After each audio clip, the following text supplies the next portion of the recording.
अवधूत चिंतन श्री गुरुदेव दत्त श्री स्वामी समर्थ। मी नीलम आपल्या स्वामी चॅनल मध्ये तुमचं मनापासून स्वागत करते। स्वामी महाराज तुमच्या मनातल्या सगळ्या चांगल्या इच्छा पूर्ण करू देत हीच आपल्या स्वामींचरणी प्रार्थना करते आणि व्हिडिओला सुरुवात करते। तर आपल्या स्वामी महाराजांनी आपल्या प्रत्येक भक्ताला प्रत्येक वेळी असंख्य लीला दाखवल्या आहेत। त्यांच्या जे दर्शनामुळे त्यांच्या चमत्कारामुळे प्रत्येक स्वामी भक्ताला वेगवेगळे अनुभव आले।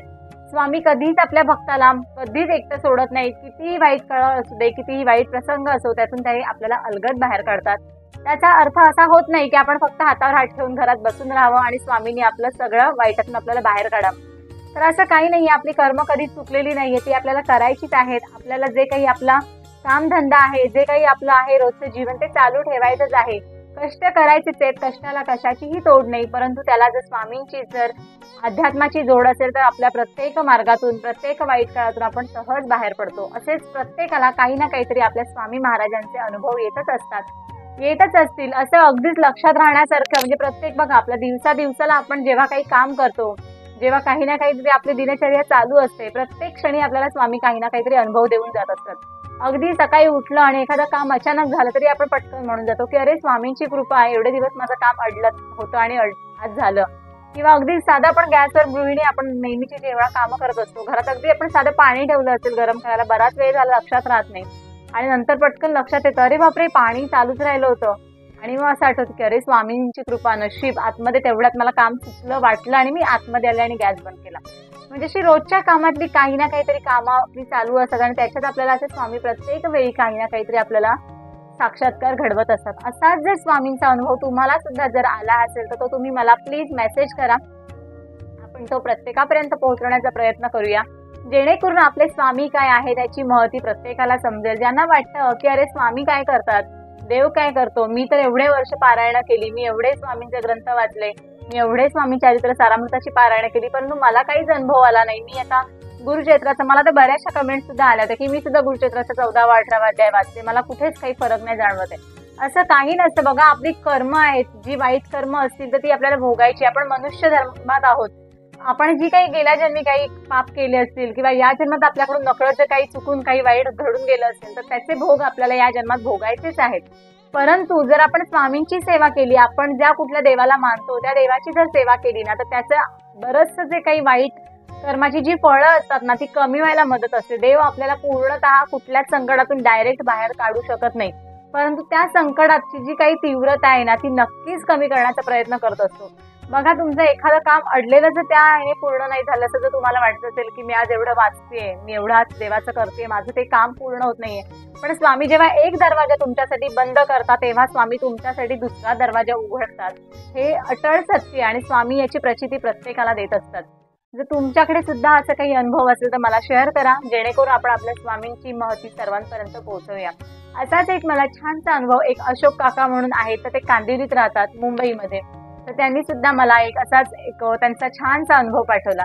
ते म्हणतात की बऱ्याच वर्षापूर्वीची गोष्ट आहे, मी देवाधर्माचं काहीच करत नव्हतं, त्याच्यामुळे स्वामींचं करणं तर माझ्या मनातही नव्हतं कधीच, कारण तसा काही कधी संबंधच आला नाही। घरात आई वडील बायको वगैरे सर्व काही देवांचं नॉर्मली जे काही असतं वाचन किंवा देवाची पूजा वगैरे सेवा काही ना काहीतरी करत असायचे, पण परंतु मला काही असं देवाचं कधीच करावंसं काही वाटलं नाही। म्हणजे एक अर्थी मी म्हणाले नास्तिक होतो।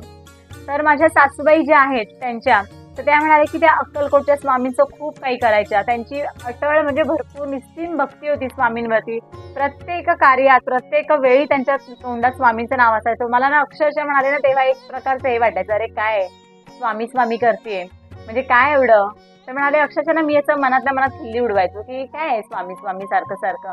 पण म्हणाले गणपतीचे दिवस होते आणि म्हणाले की म्हणजे माझं रोजचं जे काही ते त्यांचं स्वतःचं म्हणजे ना गाड्यांचं मेकॅनिकचं त्यांचं हे होतं, दुकान होतं, गाड्या पंक्चर झालेल्या गाड्या दुरुस्त करायच्या किंवा नवीन गाड्या त्यांच्याकडे म्हणजे सेकंड हँड गाड्या आल्या तर त्या विकायच्या, हा त्यांचा रोजचा एक धंदा होता की जुन्या गाड्या त्यांच्याकडे येत असत, मग त्या विकायच्या, त्या विकताना मग ते आरटीओची जी काही कामं असतात म्हणजे गाडी नावावर करणं किंवा अजून काही असेल आरसी बुकचं वगैरे सर्व कामं ते बघत होते। म्हणजे गाड्यांचं सगळं त्यांच्याकडे होतं की गाड्या दुरुस्त पण करायच्या किंवा जुन्या गाड्या आल्या तर त्या विकायच्या, बाकीच्या सगळी आरटीओची वगैरे कामं करायची। तर म्हणाले भरपूर माझी कामात पंचायत होत होती की सगळं मला एकट्याला बघायला लागत होतं, कारण बाकी काही वडील वगैरे म्हणाले त्यांचा हा पेशा नव्हता, त्याच्यामुळे मला सगळं बघायला लागायचं।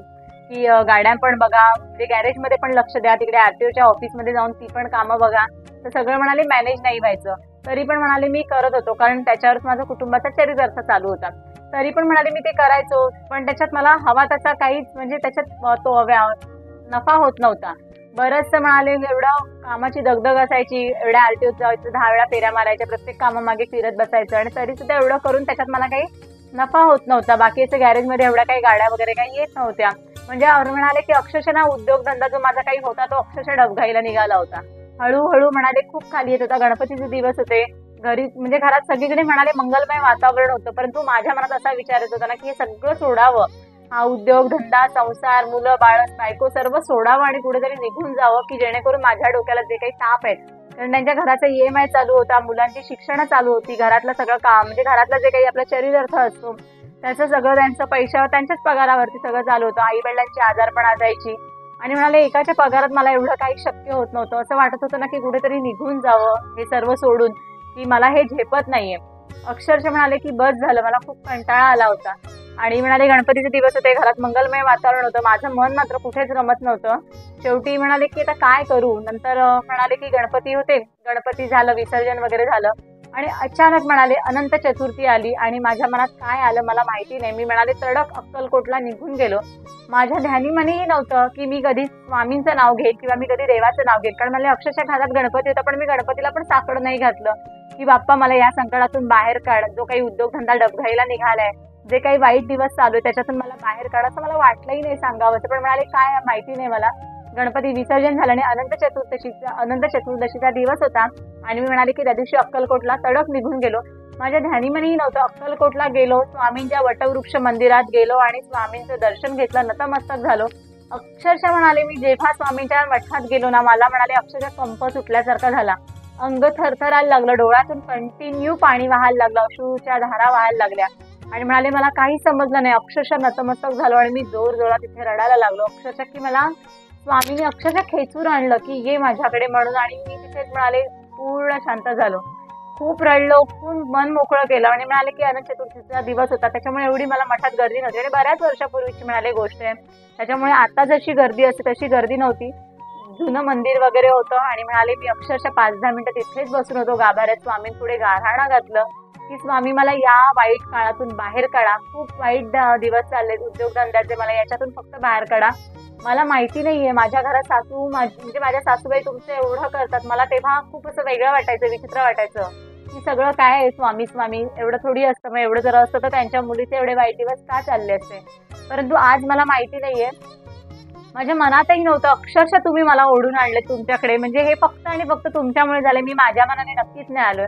तुम्हाला माझ्याकडून काहीतरी स्वामी भक्ती करून घ्यायची, माझ्याकडून काहीतरी तुमची सेवा व्हावी हे तुमच्या मनात आहे आणि म्हणून तुम्ही मला अक्षरशः साक्षात्कार घडवलात आणि मी आपोआप माझी पावलं अक्कलकोटकडे वळली. की मी कधी आजूबाजूच्या परिसरातल्या कधी स्वामींच्या मठातही नाही गेलेलो, परंतु आज मी डायरेक्ट अक्कलकोटला आलो. अगदी कांदिवलीतून डायरेक्ट मी सोलापूरला तुमच्या अक्कलकोटमध्ये आलो आणि तुमचं दर्शन घेतलं, म्हणजे काहीतरी माझ्या आयुष्यात चांगलं घडणार असेल.